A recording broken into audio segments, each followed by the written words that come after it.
الحمد لله نحمده ونستعينه ونستغفره ونعوذ بالله من شرور أنفسنا ومن سيئات أعمالنا من يهده الله فلا مضل له ومن يضلله فلا هادي له ونشهد أن لا إله إلا الله وحده لا شريك له ونشهد أن سيدنا ونبينا وشفيعنا وسندنا وإمامنا وحبيبنا ومولانا محمدا عبده ورسوله أما بعد فأعوذ بالله من الشيطان الرجيم بسم الله الرحمن الرحيم محمد رسول الله والذين معه أشداء على الكفار رحماء بينهم وقال النبي صلى الله عليه وسلم أصحابي كلهم كالنجوم بأيهم اقتديتم اهتديتم أو كما قال عليه الصلاة والسلام آمنت بالله صدق الله مولانا العظيم وصدق رسوله النبي الكريم ونحن على ذلك من الشاهدين والشاكرين والحمد لله رب العالمين. برادران عزیز،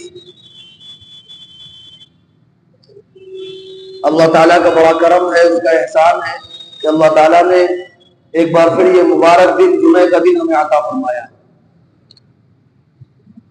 کہ ہم صحت کی حالت میں بھی ہیں، تندرستی کی حالت میں ہیں، نعمتوں میں ہیں، ایمان کی حالت میں ہیں. یہ اللہ تعالیٰ کا بڑا شکر، بڑا احسان ہے، بڑا کرم ہے. ہم سب کو ان نعمتوں پر اس کا شکر ادا کرنا چاہیے. اللہ تعالیٰ نے حضور نبی کریم صلی اللہ علیہ وسلم کو مبعوث فرما کر مومنین پر ایک عظیم احسان فرمایا. نبی اکرم صلی اللہ علیہ وسلم کی تشریف آوری کی برکت سے ایک ایسی جماعت تیار ہوئی جس نے آپ علیہ الصلوۃ والسلام کے مشن کو، آپ کے پیغام کو، آپ کے لائے ہوئے دین کو، آپ کے اوپر نازل ہوئی کتاب کو پوری دنیا تک پہنچایا. جس نے نبی اکرم صلی اللہ علیہ وسلم کی ہر چھوٹی سے چھوٹی چیز کو اپنی زندگی کے اندر داخل فرمایا اور ہر چھوٹی سی چھوٹی چیز پر عمل کر کے اس کو محفوظ فرمایا اور اس کو پوری امت محمدیہ علیہ صاحب السلام تک پہنچایا. وہ جماعت صحابہ اکرام رضوان اللہ تعالی علیہ اجمعین کی جماعت.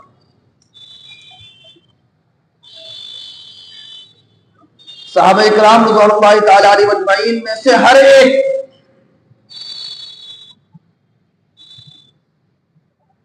اتنے عظیم مرتبے کا مالک ہے کہ اس امت کا ایک فرد کتنا ہی بڑا ولی، کتنا ہی بڑا بزرگ کیوں نہ بن جائے، کتنا ہی بڑا تہجد گزار کیوں نہ بن جائے، صوم و صلاۃ کا کس قدر پابند کیوں نہ ہو جائے، اللہ تعالیٰ کا کتنا ہی بڑا مطیع و فرمانبردار کیوں نہ ہو جائے، وہ صحابہ اکرام رضوان اللہ تعالی علیہ اجمعین کی جوتی کی خاک بھی نہیں. اتنا بڑا مقام اللہ تعالیٰ نے صحابہ اکرام رضوان اللہ تعالی علیہ اجمعین کو عطا فرمایا کیونکہ انہوں نے نبی کریم صلی اللہ علیہ وسلم کی صحبت اٹھائی ہے اور نبی اکرم صلی اللہ علیہ وسلم سے براہ راست فیضیاب ہوئے ہیں. نبی کریم صلی اللہ علیہ وسلم نے ان کی براہ راست تربیت فرمائی ہے، براہ راست ان کو تعلیم دی ہے، ان کی تربیت فرمائی ہے. تو وہ یار رسول ہے، اللہ کے رسول صلی اللہ علیہ وسلم کے دوستوں کی جماعت ہے، آپ کے بھائیوں کی جماعت ہے. آج یہ دور جس طرف جا رہا ہے، کوئی بھی اٹھ کر کے صحابہ اکرام رضوان اللہ تعالی علیہ اجمعین پر انگلیاں اٹھانے لگتا ہے اور جس کا جو جی چاہتا ہے، جس صحابی کے بارے میں چہمی گوئیاں کرنے لگتا ہے، جو جی چاہتا ہے صحابہ اکرام رضوان اللہ تعالی علیہ اجمعین کے سلسلے میں الزام تراشی سے کام لیتا ہے، بہتان لگاتا ہے اور ان کی شان میں گستاخی کرتا ہے. ہمیں جاننے کی، سمجھنے کی اور معلومات حاصل کرنے کی ضرورت ہے کہ صحابہ اکرام رضوان اللہ تعالی علیہ اجمعین نے نبی اکرم صلی اللہ علیہ وسلم کے ایک ایک اشارے پر آپ کی خاطر اور اس دین کی خاطر کتنی بڑی بڑی قربانیاں پیش کی. ان قربانیوں کو پیش کرنا تو دور کی بات، ان کا تصور کرنا بھی ہمارے لیے ناممکن ہے.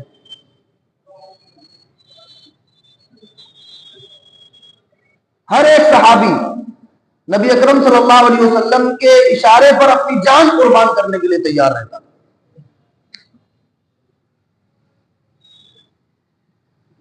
ایک صحابی ہے حضرت ابو دجانہ رضی اللہ تعالی عنہ. ایک جنگ میں دشمنوں کی طرف سے نبی اکرم صلی اللہ علیہ وسلم کے اوپر تیروں کی بارش ہو رہی تھی اور آپ کے اوپر تیر برسائے جا رہے ہیں. حضرت ابو دجانہ رضی اللہ تعالیٰ عنہ حضور نبی کریم صلی اللہ علیہ وسلم کی آڑ بن کر کے آ گئے اور یہ سوچنے لگے کہ میں اپنا سینہ تیروں کی طرف کروں، جس طرف سے تیروں کی برسات ہو رہی ہے اپنی پیٹھ کروں، اور پھر اپنی پیٹھ یعنی اپنی کمر تیروں کی طرف کر کے اپنا سینہ مبارک نبی اکرم صلی اللہ علیہ وسلم کی طرف کر دیا اور وہ سارے تیر اپنی پیٹھ پر کھانے لگے یہاں تک کہ نڈھال ہو کر کے گر گئے. جب گر گئے تو آپ سے پوچھا گیا کہ جو عاشق ہوتے ہیں وہ تو عشق میں سینے پر تیر کھاتے ہیں، تم نے پیٹھ پر تیر کیوں کھائے؟ تو فرمایا کہ میں بھی سینے پر ہی تیر کھانا چاہتا تھا، لیکن اگر میں سینے پر تیر کھاتا تو میری پشت نبی اکرم صلی اللہ علیہ وسلم کی طرف ہو جاتی اور میں یہ برداشت نہیں کر سکتا، میں اپنی پشت نبی اکرم صلی اللہ علیہ وسلم کی طرف کروں یا نہ. اتنا احترام کہ آپ کے لیے تیر کھا رہے ہیں، اس وقت بھی اس کا لحاظ کیا جا رہا ہے کہ پشت نبی اکرم صلی اللہ علیہ وسلم کی طرف نہ ہو. اتنی محبت، اتنا احترام، اتنا خیال نبی اکرم صلی اللہ علیہ وسلم.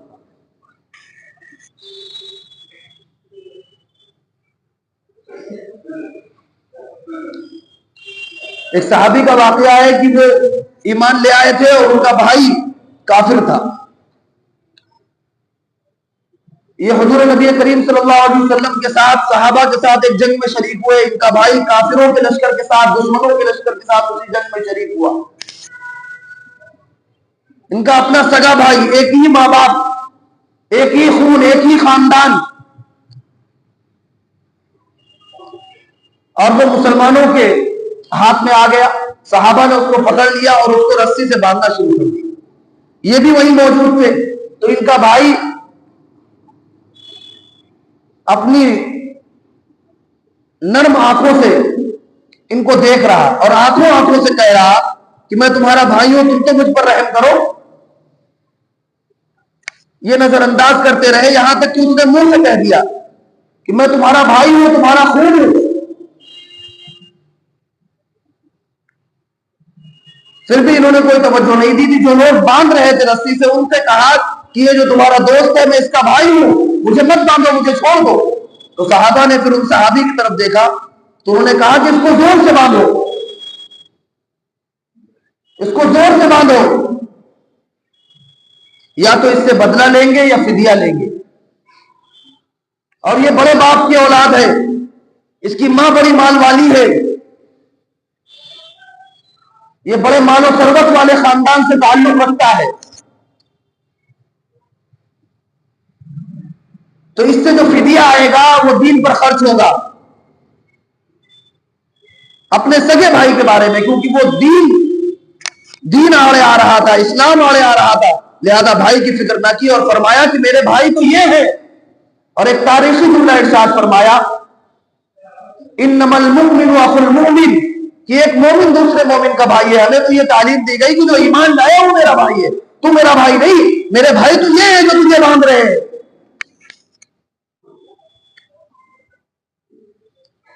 حضرت ابو بکر صدیق رضی اللہ تعالیٰ عنہ کون نہیں جانتا آپ کو؟ اسلام کے پہلے خلیفہ ہیں، نبی اکرم صلی اللہ علیہ وسلم کے بعد خلیفہ اول بنے. ایک وقت تھا کہ حضرت ابو بکر رضی اللہ تعالیٰ عنہ کا بیٹا ایمان نہیں لایا تھا، بعد میں ایمان لے آیا، پہلے ایمان نہیں لایا تھا. شروع جنگ میں آمنا سامنا ہوا. حضرت ابو بکر رضی اللہ تعالیٰ عنہ بوڑھے ہو چکے تھے، بیٹا جوان تھا. باپ اور بیٹے کا مقابلہ ہوا. اس نے حضرت ابو بکر رضی اللہ تعالیٰ عنہ کو اپنے بیٹے کو اٹھا کر کے پٹک دیا اور ان کی پشت زمین سے لگا دی. اور جب باپ کا چہرہ سامنے آیا، جب پٹکا تو اس کو ترس آ گیا کہ یہ تو وہی چہرہ ہے، یہ تو وہی سینہ ہے جس پر بیٹھ کر میں اپنے بچپن میں کھیلا کرتا تھا. تو باپ کے تئیں اس کے دل میں رحم آیا اور محبت جاگی باپ کی. اس نے کہا مارنے کے لیے اور بھی بہت ہیں, اور حضرت ابوبکر رضی اللہ تعالیٰ عنہ کو چھوڑ دیا. بعد میں وہ ایمان لے آئے. ایمان لانے کے بعد زمانہ گزر گیا. ایک وقت دونوں باپ بیٹے بیٹھے ہوئے تھے.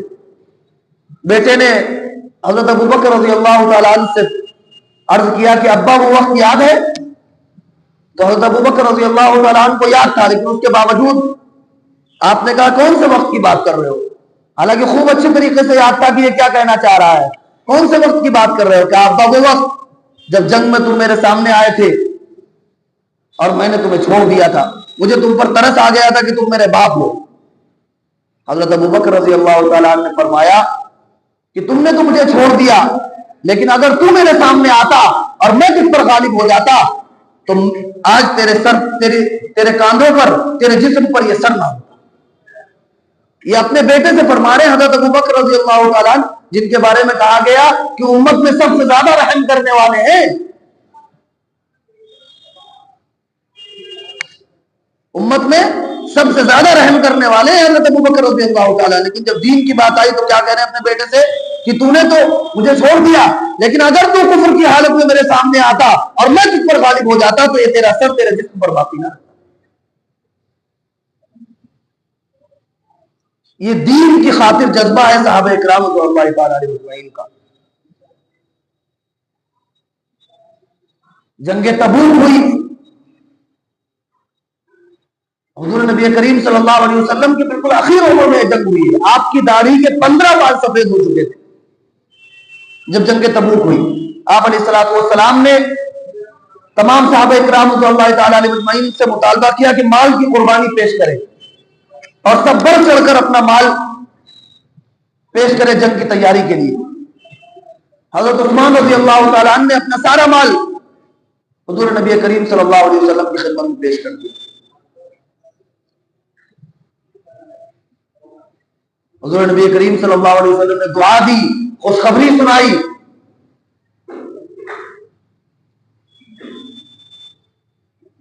اسی لیے آپ نے فرمایا کہ مجھے عثمان سے حیا آتی.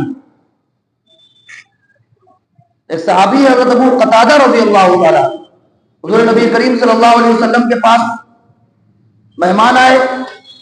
آپ علیہ الصلوۃ والسلام نے حضرت ابو قتادہ رضی اللہ تعالیٰ عنہ کو بلا کر یہ ذمہ داری دے دی کہ ان مہمان کی مہمان نوازی آج آپ کے ذمہ. خیال یہ تھا آپ کا کہ حضرت ابو قتادہ رضی اللہ تعالیٰ عنہ کے ہاں کھانا وافر مقدار میں رہا کرتا تھا, اور کھانے پینے کی اشیاء ان کے ہاں وافر مقدار میں رہا کرتی تھی, اس لیے مہمان کی ذمہ داری حضرت ابو قتادہ رضی اللہ تعالیٰ عنہ کو دے دی. اتفاق تھا کہ اس دن کھانے کے لیے کچھ نہیں تھا, اتنا ہی تھا جتنا خود ان کی بیوی اور بچوں کے لیے بھی ناکافی تھا. لیکن نبی اکرم صلی اللہ علیہ وسلم کا حکم تھا, آپ نے اس کو قبول فرمایا اور گھر جا کر کے بیوی سے کہا کہ آج بچوں کو نہلا دھلا کر کہانی سنا کر کے سلا دو, بہلا پھسلا کر کہانیاں سنا کر کے سلا دو, بھوکا پیٹ سلا دو.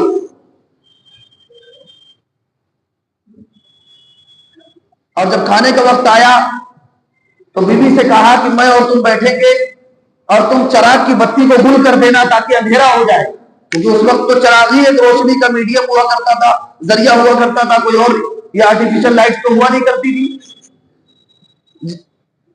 اور ہم منہ چلائیں گے اور ایسی آوازیں نکالیں گے جیسے لقمہ چباتے ہوئے اور نوالا چباتے ہوئے کھانا کھاتے ہوئے محسوس ہوتا ہے, تاکہ مہمان کو لگے کہ یہ بھی کھا رہے ہیں.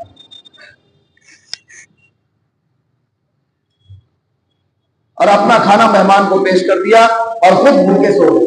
دوسرے دن جب دربار نبی کریم صلی اللہ علیہ وسلم میں پہنچے تو آیت اتر چکی تھی, وَيُؤْثِرُونَ عَلَىٰ أَنفُسِهِمْ وَلَوْ كَانَ بِهِمْ خَصَاصَةٌ.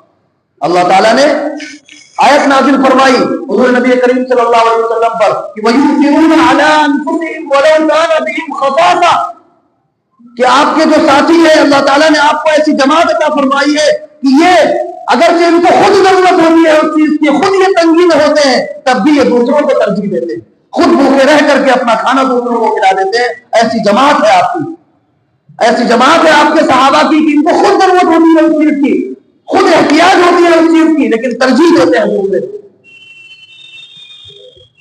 ایسی قربانیاں نبی اکرم صلی اللہ علیہ وسلم کے ایک ایک اشارے پر صحابہ کرام رضی اللہ تعالیٰ عنہم نے دی۔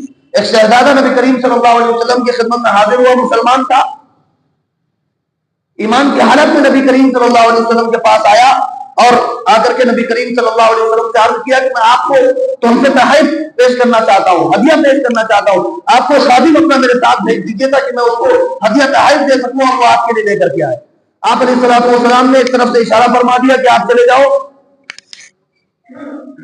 وہ حضرت معاویہ رضی اللہ تعالی عنہ تھے، حضرت معاویہ بن ابو سفیان رضی اللہ تعالی عنہ، وہ فوراً اٹھ کر کے چلے گئے۔ اس شہزادے نے سواری پر حضرت معاویہ کو نہیں بٹھایا، یہ سوچ کر کے کہ یہ تو خادم ہے، اور حضرت معاویہ رضی اللہ تعالی عنہ پیدل اس کے پیچھے پیچھے چلنے لگے۔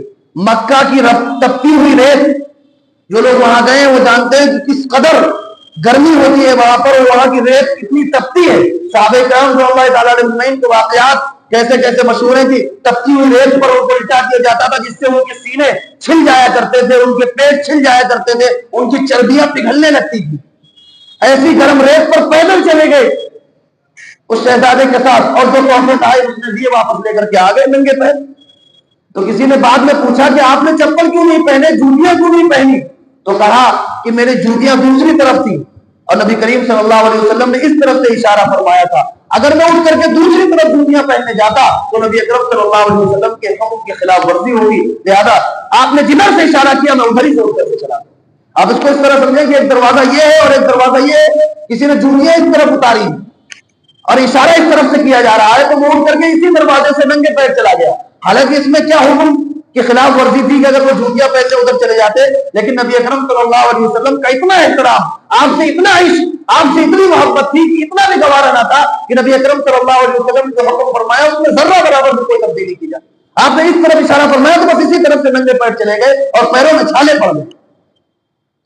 آج جس کا جو جی چاہتا ہے حضرت معاویہ رضی اللہ تعالیٰ عنہ کے بارے میں زبان درازی کرتا ہے، حضرت معاویہ رضی اللہ تعالیٰ عنہ کے بارے میں الٹی سیدھی باتیں کہتا ہے، یا کسی بھی صحابی کو جو جی چاہتا ہے منہ اٹھا کر کے کہنا شروع کر دیتا ہے۔ خوب سمجھ لیجیے نبی اکرم صلی اللہ علیہ وسلم نے فرمایا، ہر جمعے میں خطبے میں پڑھا جاتا ہے اللہ اللہ کی صحابی، اللہ اللہ ہے، اتق اللہ اتق اللہ، اللہ سے ڈرو میرے صحابہ کے معاملے میں، لا تتخذوهم غرضا من بعدی، میرے بعد ایسا نہ ہو کہ تم اپنی غرض کی وجہ سے میرے صحابہ کو پکڑ لو، میرے صحابہ کا استعمال کرو، ان پر بہتان تراشی کرو، ان کے بارے میں زبان درازی کرو، میرے بارے میں ایسا نہ کرنا۔